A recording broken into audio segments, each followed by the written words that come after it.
پہاڑی زبان میں اپڈیٹ سنیے۔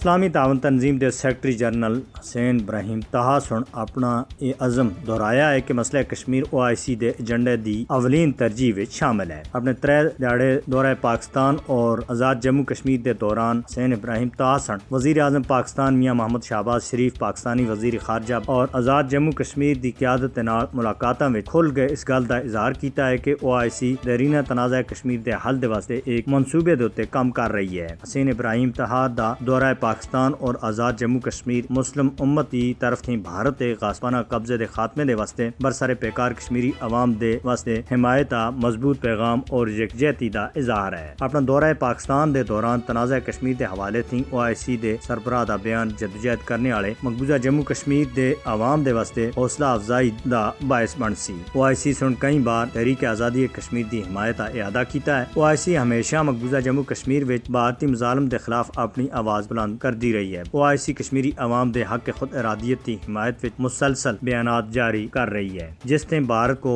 سخت مرچاں لگدیاں اور OIC اقوام متحدہ دی قرارداداں دے مطابق تنازع کشمیر دا پرامن حل ڈھونڈنے دے واسطے پرعزم ہے۔ پاکستانی وزیر اعظم محمد شہباز شریف ہوراں سن دیرینہ تنازع کشمیر دے واسطے OIC دے اصولی موقف اور مسلسل حمایت کو صفت آیا ہے۔ حسین ابراہیم طہا دے نال ملاقات وچ محمد شہباز شریف ہوراں سن مقبوضہ جموں کشمیر وچ انسانی حقوق دی سخت خلاف ورزی کو اجاگر کیتا اور اقوام متحدہ دی سلامتی کونسل دی تعلقہ قرارداداں دے مطابق کشمیری عوام دی خواہشات کے مطابق تنازع کشمیر دے حل دے واسطے OIC دے اصولی موقف اور مستقل حمایت کو صفت آیا۔ OIC سیکرٹری جنرل دے آزاد جموں کشمیر اور کنٹرول لینڈ دے تاریخی دورے دا خیر مقدم کردیا ہویا پاکستانی وزیر اعظم سن زور دیتا ہے کہ انہاں دے دورے تھی کشمیری عوام کو حق خود ارادیت دی منصفانہ جدوجہد وچ OIC دی حمایت دا ایک مضبوط پیغام جاسی، جڑے پچھلے 75 سالاں تھی بھارت دے غاصبانہ قبضے دے خاتمے دے واسطے عظیم اور لازوال قربانیاں پیش کر رہے ہیں۔